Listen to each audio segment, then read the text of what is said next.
If you have dark skin like me and always wondered about laser therapy, scar removal, especially acne scarring, or any other cosmetic procedures, and not quite sure how it works with brown and black skin, stay tuned for my next guest. Don't go anywhere because that's what we're going to be talking about here on the next Love My Body, Love Myself show.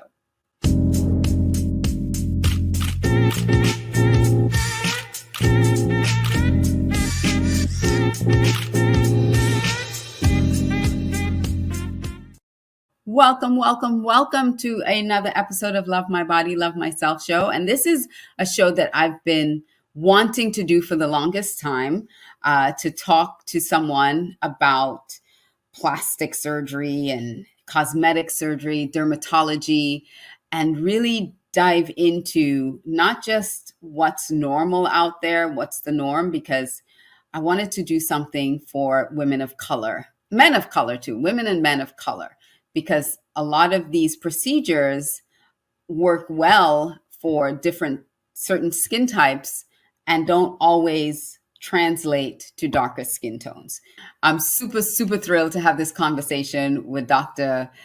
Qazi coming up. But before we do that, I want to welcome all of you for joining me. Thank you for joining us today on this episode of Love My Body, Love Myself. I want to encourage you to share this out with your girlfriends, share the show, because we are going to go in deep on scarring, especially acne scarring. We're going to talk about what do you do to get rid of some of these things, what types of lasers that we need to use. And it's going to be a fascinating show. I'm sure you're going to enjoy it. If you are on YouTube, or if you have not yet subscribed to our YouTube channel, I want to encourage you to go to youtube.com/c/Alicia Couri and subscribe to our YouTube channel. We have so much great content over there to share with you. This show, Love My Body, Love Myself, and so many others. So go over there, please, and share it out with some friends. So the Love My Body, Love Myself show is sponsored by Alicia Couri, Inc., and is produced by Red Carpet CEO. Alicia Couri, Inc. is a boutique consulting firm that specializes in the development of audaciously proactive leaders and teams using brain science and people data to help them get results. For more information, go to our website, aliciacouri.com. If anything on this show is of value to you, please leave a comment below. That's how we know that you're engaged in the show. Even if you're not watching us live and you're watching us on the replay, leave comments, because we go back through the comments and respond to them. And just, like and comment, and we share them on screen as well. So give us a comment. So the interview has been pre-recorded, and we are still here live. So you can leave your comments when you do, and we will pop them up on the screen for you.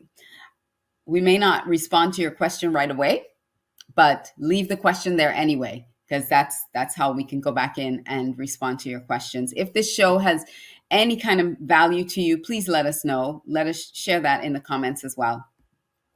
One other thing I just want to share with you, if you would like to be a guest or sponsor on the show, please email us, support@aliciacouri.com. And now, I don't want to wait any longer. I want to bring up our special guest and tell you about him. Now, the bio I'm about to read for Dr. Qazi is a bit longer. I typically cut it up smaller so that we have a really short, tight bio. But I want to read this to you because it goes to really the heart of this individual, and it really shares his passion for what he's doing in the underserved community, especially when it comes to cosmetic dermatology.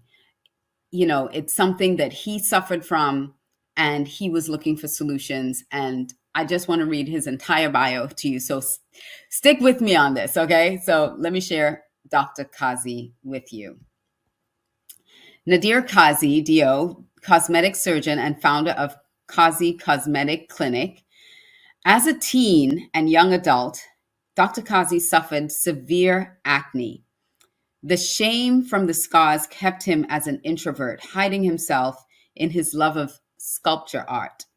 He searched for help from dermatologists everywhere, yet no one could help him because the treatments for acne scar removal didn't work well on people with darker skin.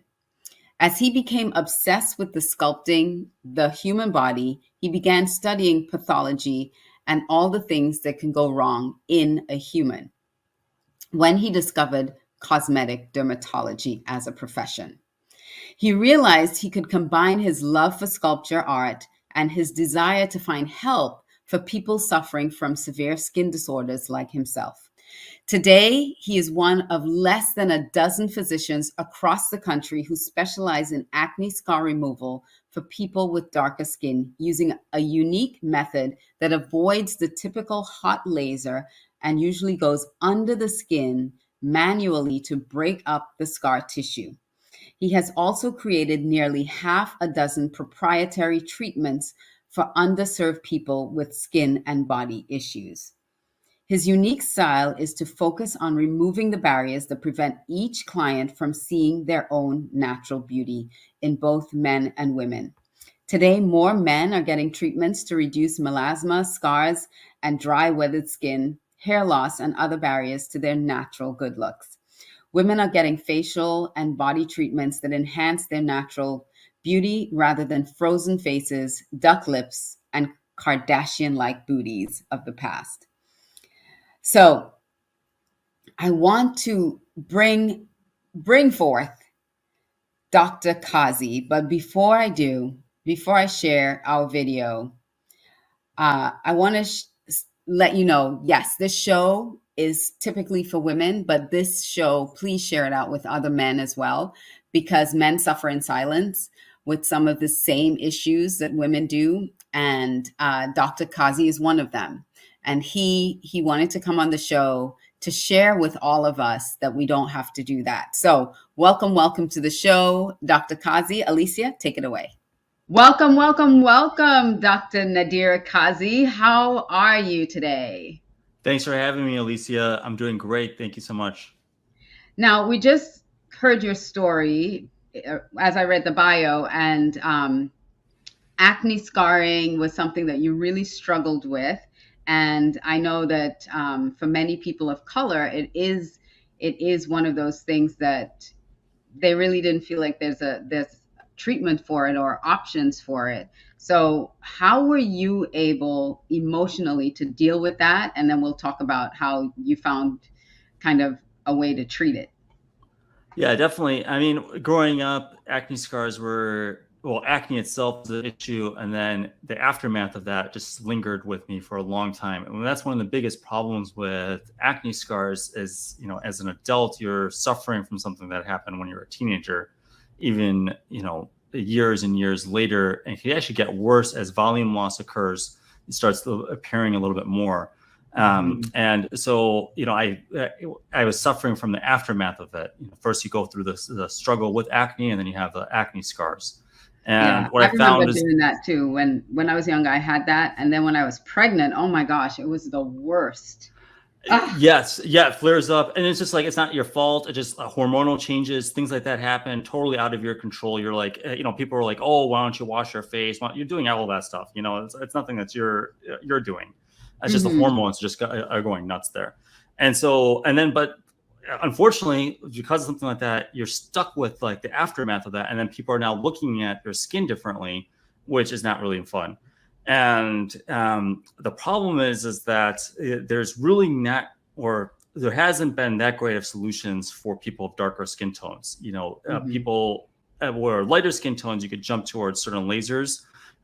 But for darker skin patients, it's just that people will just kind of historically say, well, there's just not much we could do. You're just going to have to live Yeah. with this. And I'm someone who just kind of, a little bit obsessed about certain things and just want to figure out what can I do to improve certain areas. And so that's kind of how I got into the journey of figuring out what I could do best to treat acne scars, especially in darker skin patients.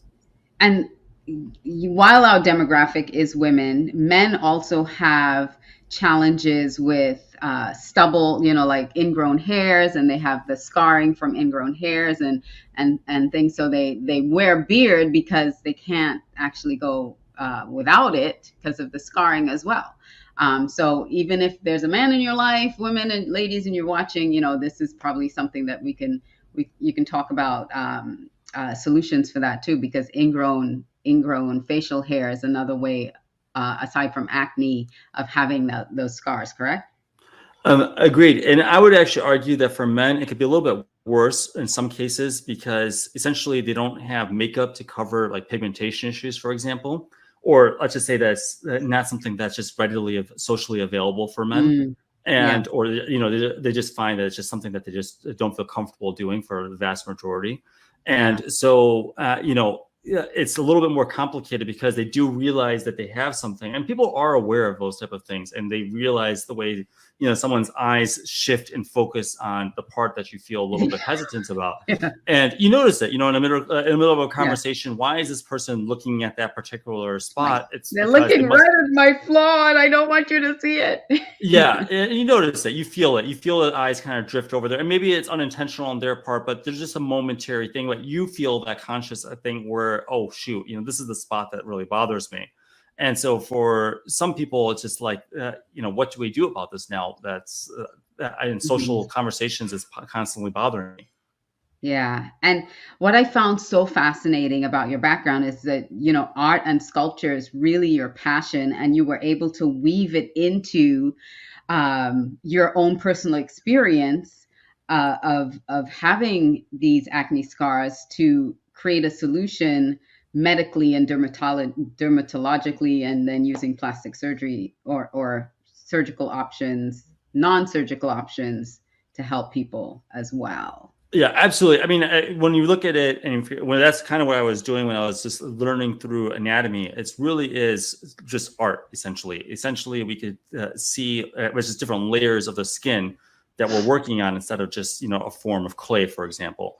And so when we look at it, you can see that as you get older, there's this volume loss, there's this tissue loss, and there's like a certain feel to it. And so you're correcting that, and it's really exciting actually, because as you're correcting it, you're expanding some of the tissue there. And it looks a lot better now. And really, people think of it as, well, you're just looking at just to make yourself look more beautiful, but you're almost correcting something that's like a pathology or a disease of the skin that's occurred over time. As you get older, you look at someone who is older compared to where they're younger, and you look at the severe amount of wrinkles that they may have, the volume loss that they have. And really, it's almost like the skin itself has gotten damaged, and you really need to come up with, just like you come up with any problems for diabetes, any other heart problems, you're going to look at some sort of solution for your volume and for your skin. And that's kind of what that excited me about the whole field. Well, let's dive into that a little bit then. So we started with acne scarring. So let's talk about different solutions that you have, because you've also patented some, or pioneered some solutions for that as well in your career. So how have you been able to address the acne scarring on, I guess, would you say from level 4 to 6 skin tones, or level 3 to 6? You really all skin tones. Yeah. Essentially, as light as you are to as dark as you are, there's going to be something that we could be able to do. And what it is, and it's kind of actually because when I was starting out, I didn't really have fancy equipment. I just did my own hands, just a couple basic tools. And so I really kind of wanted to perfect what I was doing just with my own hands. And so what I realized is that by doing something called subcision, where I break up the scars really and help it lift, because they're kind of stuck in this, and essentially what I could do is I could help it lift. And so by doing that, I use certain tools called a cannula. So it doesn't actually pierce into the skin by itself. It goes in the layer without damaging tissue or anything of that nature. So it's a little bit less traumatic. I can actually bust up most of the scars just from that. And if we need to, we use certain kinds of needles to kind of lift up that scarring. And then we could put a little bit of collagen stimulating fillers to improve that and expand it a little bit more. So is that like microneedling? That's microneedling is part of it, but this is actually a little bit more, a little bit at a deeper level. We're going to go scoop underneath it where the scar is stuck. So sometimes if you look at people when they smile and they animate, you'll see that the scar itself has moved with their smile. And that's actually where it's stuck. So what we do is we go underneath there and break up the fibrous bands that are there. and we help lift Wow. it up there. And it's permanent, actually, which is really nice. It's a permanent way of lifting up that scar. See, I always believe your body is designed to heal itself. So you're promoting the healing of the skin in a deeper under the deeper layers of the skin to help it heal. Absolutely. Yeah. And that's why it's safe with darker skin tones, because we're not causing hyperpigmentation with this. We're not really doing anything other than letting your own body naturally heal that area. And then when it comes to like resurfacing, then we, depending on your skin type, we're going to have multiple different options. So it could be with microneedling or radio frequency microneedling, where we use heat, but the heat doesn't go on the surface. We'll use these insulated needles so that the surface is basically cooled, but it just goes deeper, and that's where the heat is. So that's where we could prevent that hyperpigmentation in darker skin patients, because we're keeping the skin on top cold, but deeper we're going inside and breaking up some of that scar tissue there and smoothing That out makes a a little bit. lot of sense. Yeah, so that's those are things when I was growing up just wasn't even available. It Just wasn't, yeah, it didn't yeah, exist. it didn't exist. Yeah, so it's nice, that we have certain options. And actually, in fact, I could still use a lot of lasers, even in as dark of skin tones as there are. I just prepare the skin a little bit differently. We likely will have a little bit of pigmentation issues short term, but those are things that we'll work on as we go, depending on how dark you are. But those are typically reversible type of issues. Permanent scarring, though, is permanent. So if you look at it that way, the scarring is permanent, but the pigmentation issue is a temporary type of issue. So, you could say, okay, well, give it 6 months to improve the pigmentation, and then your rest of your life, you have improved scarring. So, within I always talk about it to patients. Some patients are like, I can't deal with any pigmentation issues. So then we just avoid those certain energy devices. But some patients are like, you know what, just do everything maximum amount and just get it done. And we do it. So it's part of the protocol. Just do it safely, do it better with different devices combined usually. What's fascinating about that to me, because I had a dermatologist, and I did an interview with a rep from Candela, and I was telling him too about what this dermatologist said, that microneedling, because I was asking her about microneedling for me, and she was saying with RF, and she said for darker skin, she wouldn't recommend using the microneedling with the RF. And he was saying, no, there are different types of, so it might just be the RF that they use, not to use that. And that wasn't explained to me. So I'm glad that you're now sharing that there are multiple types of RF microneedling that will keep the skin cool on top if you have darker toned skin, and where the heating will happen underneath the surface and not actually create any damage to the skin itself. So that explains a lot. So thank you. Well, absolutely. And that's something that what I was going through too, when I was asking so many different doctors about it, and it was like little piecemeal, like, okay, this person will say just a little bit, but it was like, it turns out that there weren't too many options, but I never even knew about subcision, for example, that there was this option that you could do. And it's an old option. It depends on what someone's comfortable with. But I do wish sometimes, and that's something very important that I always try to do. If I don't do the procedure per se, I'll say, well, here's someone that may be the person that you should go to, that I know that could do something like that. Because it's not something I do that much, there's certain parts of the body that I'm not going to do as much. But there's someone out there that this is all they do. Or they're just excellent at doing this particular procedure. And it's important just to give that to the patient, because they don't necessarily have to go to me for this if I'm not comfortable enough with this particular procedure. So why don't you go to this person? He's the person that's the expert, or she's the person that's the expert in this field. And it's not just a blanket, well, you shouldn't do it because it's not going to work for your type of skin. It's more a question of, we don't do it, but it is available.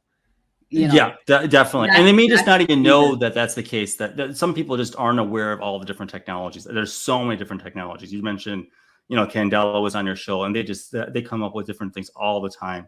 So it's very difficult to keep track unless you're just only doing that field. And that's, that's why sometimes people come to me over other people that do a bunch of different things, because this is all I do, so it's like what I focus on, and I just pay attention to the studies and everything else that's coming out.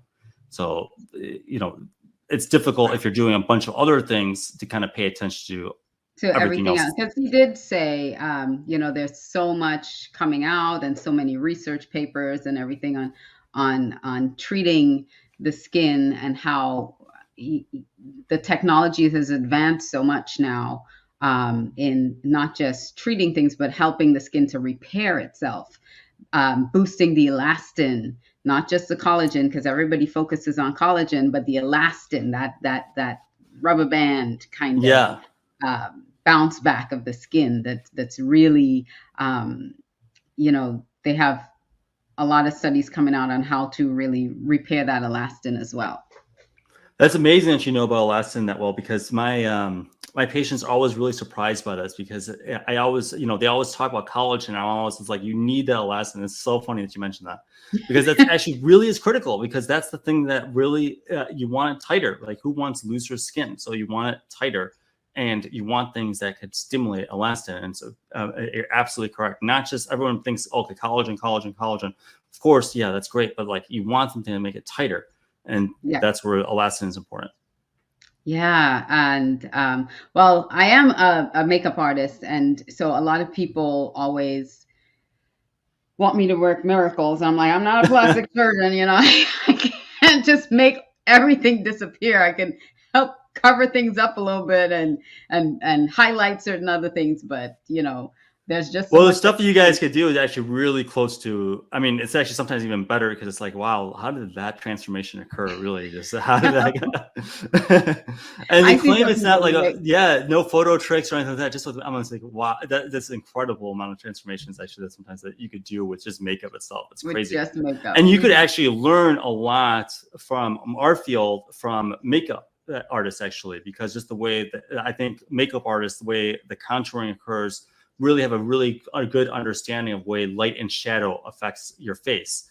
And that's really critical. So that's, and I think that as an artist yourself and a sculptor, I think it's really critical. And we're going to take a quick break and come back, because I want to talk about sculpting next, like reshaping and sculpting and fillers and all that wonderful stuff. Okay. Sure. So we're going to take a quick break, and we'll come back with Dr. Nadir Qazi. The Love My Body, Love Myself show is sponsored by Alicia Couri, Inc. and produced by Red Carpet CEO. Alicia Couri, Inc. specializes in developing audaciously proactive leaders and teams using brain science and people data to get results. Visit our website, aliciacouri.com, for more information. The show is produced by Red Carpet CEO. If you'd like a copy of Age with Audacious Confidence, visit our link tree at linktr.ee/acoury. Let's get back to the show.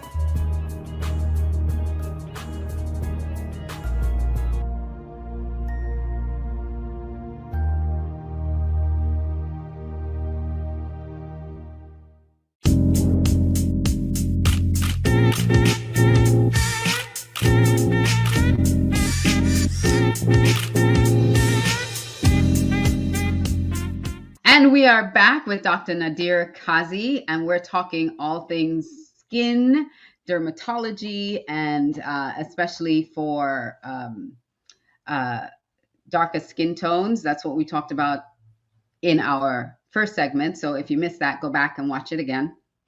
But now we're going to talk about all things filler. We're going to talk about resculpting, filling. We touched on elastin, which is that, collagen and elastin is that those power twins that support the skin. And so as a former, or you're probably still an artist, because you're an artist in what you do, you studied sculpture and art, and it's one of your passions. How has that helped you when you have to reshape and resculpt, like cheekbones that have sunken, and the eyes, all of this that happens, that the aging process is not at all kind to? I think, probably the biggest thing is really with what I was talking about earlier was just the shadowing. I think that's really critical, because in different light, you may look a little bit different, and different angles, you're going to look a little bit different. And so when you're looking at someone in three-dimensional, it's really critical to pay attention to the way that they're moving within the light, that are animating. Those type of things really especially if you're doing something with art and you're showing some animation within there, you're going to show just the way that the tension of the muscle fibers are, and things of that nature. So when you see someone in live and patients are moving, you're talking and going through their history, you're going to be paying attention to this, the way that they naturally move. So that way you don't affect that too much. You're going to try to make it so that they still could stretch their skin appropriately. They're still smiling the way that they want to smile. You're not going to make it too heavy in certain areas, for example, so otherwise it'll make it so that they can't smile as full. And they're going to come back to you and say, well, it feels really heavy when I smile, for example. So those are all things that you're going to be paying attention to. And just the way, if you're doing Botox, for example, seeing the way that they are lifting up their eyebrows and what they're doing with that, so that way you don't get too heavy on your eyebrows or try to open up the eyes. You're really paying attention just immediately as soon as I walk into a room. I'm trying to making that quick assessment, especially then as I'm talking to the patient and doing the interview, just seeing just the way your natural self would be. Right. And when they're shifting and looking, different directions, how it's looking with light bouncing on them. And that's what you really want to achieve them when you're making that, when you're using filler or Botox. I love that. You know why? I don't think everybody, I don't want to make a blanket statement, so I'm stopping myself. But that is a very interesting observation of how to use Botox and fillers, because you're not freezing your face. And I've seen too many people with a frozen face. They can't emote anymore in certain areas when they have certain procedures done. And it's sad because you need expression. You need to be able to emote and move your face.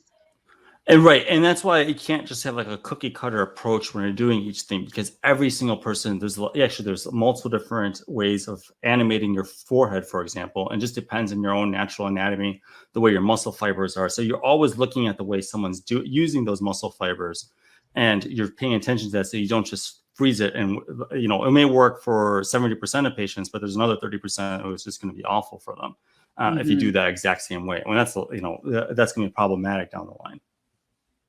Wow. And what's the difference between Botox and filler? Botox is a muscle relaxer, so it's really for the expressions. So as you're raising your eyebrows or you're frowning or smiling really wide, it's going to freeze that muscle from contracting. And then fillers are really for that volumization. So really, they work hand in hand. It's two different purposes, but and usually different areas of the body. You could do some fillers in the areas that we do Botox on, but you typically don't do Botox, for like the cheeks, for example, or for lips, things of that nature. So it's not really effective for those type of things. It's more for expression. Okay, and the reason you do that to freeze the muscle a little bit is so that the lines, the wrinkle doesn't get deeper. That's correct. Yeah, essentially, it kind of goes back to what you're talking about with the elastin. So essentially, as you keep contracting the tissue and making it, what you're doing is you're actually making it more loose. And as it gets a little bit more loose, you're causing more skin sagging. So by preventing that excess contraction, you can still allow contraction, but it's just the excess movement that can make the skin a little bit loose. And so you could stop that really from occurring. And some people just find, sorry. Go ahead. No. Oh, some people find that, like, for example, like the frown area, by just freezing the frown, just by doing that by itself, it affects their mood. They're just no longer angry with anybody, which is nice, because you do that and you just have it so that you no longer have that expression. You can't make that expression. You're just a little bit happier. Right. That's a happy side effect. Yeah, it's a bit. Yeah, it is actually. It's like, you just can't, since you can't do it, you kind of now trained yourself then to not get angry at that moment. And that's awesome. So, what age would you recommend someone, or is it just depending on their type of skin, the flexibility of the skin itself to start with the Botox? Yeah, I mean, I definitely wouldn't recommend doing it for too young of patients. For sure, nobody like in their teens, basically, even if they're making the expressions. But if you're making excess movement and it's bothering you and you're finding that it's something that you're doing a lot of, then we could definitely, we don't necessarily have to freeze it completely, but we could try to sprinkle a little bit in there, help it relax a little bit. And then you kind of retrain yourself to no longer make that deep expression. It's kind of, it turns out like our moms were right. When you make those Yeah. expressions, it could get frozen. Your face is going to freeze. Yeah, it turns out they're actually right. We used to think that that's crazy, but it actually turns out correct, actually, that by making excess movement, like an excess frown constantly throughout the day, you really will get a frown line. And so, of course, Right. it's better to avoid getting that frown line, and of course. I think I've just naturally trained myself not to make certain expressions, actually, as you're saying that, because people always ask, how come you don't have, like lines on your forehead? Because I'm 53, and they're like, do you do Botox? Yeah, I'm like, I've never done anything, but I do raise my eyebrow, I do make expressions, but I don't, it's not prolonged. Like, I don't sit in a, some people sit and they look and they're constantly concentrating and have that scrunched up face all the time. It's like, relax. Relax your skin. I'm actually the same way. I think it's probably just a genetic type of thing, or for my parents, because my parents just never really did it that much. I actually never do Botox over here. I just don't make movement. I do it all the time around my crow's feet, though. It's just an area that's always been a problem, but I've never really needed to. I just don't make that expression. Right. But there's people that do all the time, just even little kids, like my 3-year-old son. Yeah. My 3-year-old son actually frowns a lot. And so like, so it happens, like sometimes it's genetically, maybe, it's just something that some people just have this expression where they always do that. But for some reason, for myself, I just never really raised my eyebrows, for example. But, everyone's different. And that's why I can't really say there's an age per se when you wouldn't do it. I just wouldn't do it for sure, just in some people that are just too young. Right. Just it's not worth it. Even though there's no real risk with it. That's the point, really. Just let them live. Yeah. What's the point in starting? Yeah. Just what's the point? Maybe they'll adjust it themselves, and it's just not going to be a big deal. And kind of see in their 20s, later on. Yeah. And is there a stage when it's just like, just forget it? Don't even. There is sort of, yeah. I mean, with certain kinds of fillers, like hyaluronic acid fillers, I just don't even do them after a certain point. Basically, I use more collagen-based fillers, like something like Bellafill is really good, or something like Radius, or just fat transfer. Things like that are probably a little bit better facelifts, neck lifts. But you probably don't want, like at a certain age, to be pumping in just things that draw in water. But again, that depends. Like you said you're in your 50s, but you have skin that's really, tight. So you could get away with doing certain kinds of things still, for a lot longer, I'm sure. And whereas for someone else who's like 45, 50, I may be saying, well, you really have to be doing just collagen-based fillers because your skin quality is just so poor right now. It's just the loose skin. We just don't want to draw in water. It's just going to look puffy and unnatural. You really want to get your skin quality itself improved. But for some people that just have good skin, you don't really need to do too much of that. It's good. You don't really have to change too much of that. Good. And what about reactions? Because there are some, I saw this article with Linda Evangelista, and she had done some fillers and it deformed her cheeks. And is it a reaction, or do you think they put too much? Or, I mean, I know you probably don't even know what I'm talking about, but people who put fillers in their cheeks and it deforms their cheeks. I did see, actually, I don't know if you saw this one, Amy Schumer recently was saying that she dissolved cheek filler because it made her look too puffy. And that's actually, I'm surprised, for Amy Schumer, she already has pretty good fullness actually in her cheek. Fullness in cheeks. Yeah. So, probably someone thought, well, we could do some filler at some spots and maybe it'll help improve this, giving more contour. And it could go astray really easily in people with full cheeks. It's really easy to do it. That's where kind of your makeup artistry may help, doing something like this, because you can see where the contour is. But sometimes people do have already like a little bit of that fullness right here, and you're thinking, okay, I'll try to contour it over here, but you misplace it a little bit, and now you're in trouble because it looks like when they smile, it looks really too puffy. Yeah. Especially actors, actresses, people that are in a camera, it's really noticeable because they're animating all the time and they have to look with a lot of expressions. And so if they can't get that full range of expressions, they really feel that, and it's really visible to them. Yeah, it's tough. And I could imagine it being tough, and I keep touching my face, but I could imagine it being tough trying to really sculpt that cheekbone.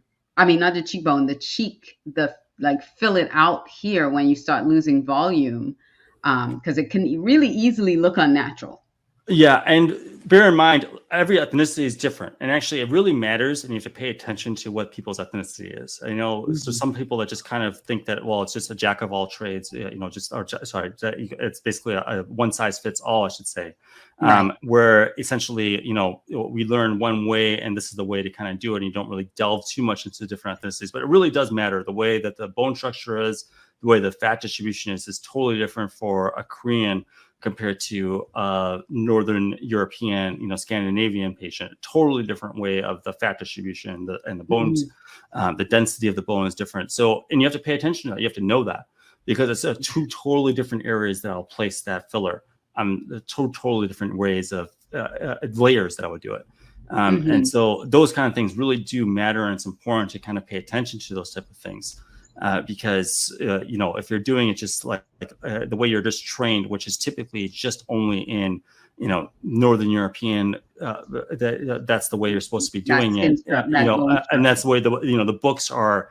It's a white person from Northern Europe that you're like a show for the anatomy. But that fat loss, that distribution of fat is different for a white person, really, especially for Asians and Africans, different volume, different volume loss, and different areas that you'd expect that volume loss. And so you can't really just use the way that you just saw from that book where it just shows, blonde hair, blue-eyed person for everybody. You just can't do Yeah. it. It's not going to work. It's going to end up being that puffy look because we may already have that fullness there that you now just added too And much it volume probably on. needs to backfill a little bit to Exactly. help Yeah. that. That that's one of those important questions that you need to ask your plastic surgeon or dermatologist is, how familiar are you with my ethnicity, with my um, culture, not Yeah. culture, but my own structure, Yeah. With your bone facial, with your structure, facial facial features, basically. structure, my features. Hmm. Yeah, and a lot of I would people never have kind of thought. are shy about that. They're kind of shy about asking or bringing it up. It's really important, though. It's really, really critical that and I think because I do so much with darker skin tones, I just ask people all the time, "What's your back?" Even if it's someone turns out looks, visibly that they may look like they're Caucasian, but they have different, Native American, and that's totally different now. You're talking Native American cheekbones, and you're looking at it, it's like, oh yeah, that is a Native Those American high, feature. beautiful high Exactly. cheekbones. Absolutely. And so you're not going to place filler in a certain spot, otherwise it look ridiculous on them. So you really do have to pay attention to that. So that's why some people look like the Joker when they're finished, because they probably are using a template of the cheek that does not belong to this person. Absolutely. Yeah. I mean, I think 100% that's, and it's totally different. I've actually had trainers just tell me, oh, you should be placing it here. I'm like, this is not the right spot because you look at the way that the fat loss is. This is not going to look good. This is going to draw in exactly where you don't want it for this ethnicity. It's That really was worth the price of admission right there, Dr. Qazi. good. This conversation is worth the price of admission. I absolutely, that's fascinated me. That is you're 100% correct. In Wow, because you're right that people are embarrassed to ask the question or feel self-conscious, or should I really ask? They should know what they're doing. They're the doctor. I'm not the doctor. And I always say, be your own advocate. You have to they're putting stuff in your body, on your face. Yeah. Ask a million questions. It's You your have right. one face. Yeah, you have one face. You're going to be showing it every single day, even with the mask. You're showing it every Yeah. single day. So just Ask be the careful with question. them. Don't be afraid to ask them questions. And if they get offended, they're not the right doctor for you. If they get offended, Absolutely. Yeah. walk out and leave. You have the Yeah. power. You're paying money. Get up and leave and not pay them for $10,000 to do a procedure on you that's going to turn out looking ridiculous because you didn't take the time to ask the question.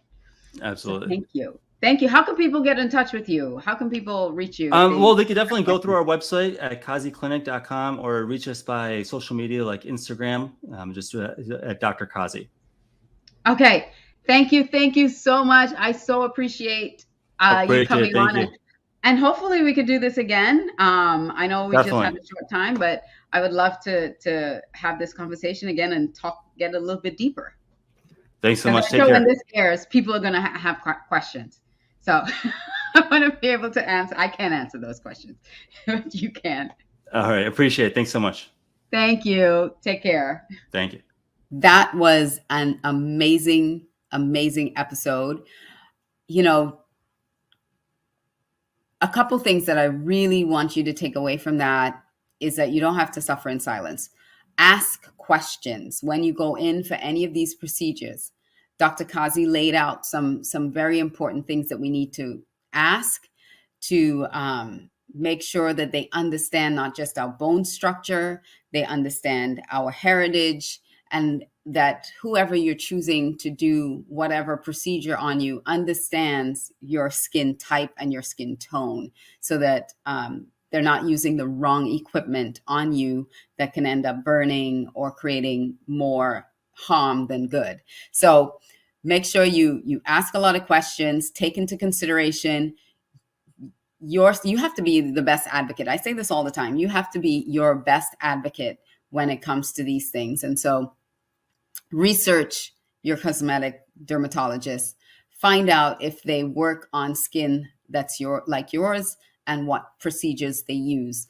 Don't be afraid. This is your skin. This is your life. We don't want them to do anything that can cause you more damage than the pain that you're already feeling. So with that, I want you to all take a little time this week to do something for yourself, to prove to yourself that you love your body and you love yourself.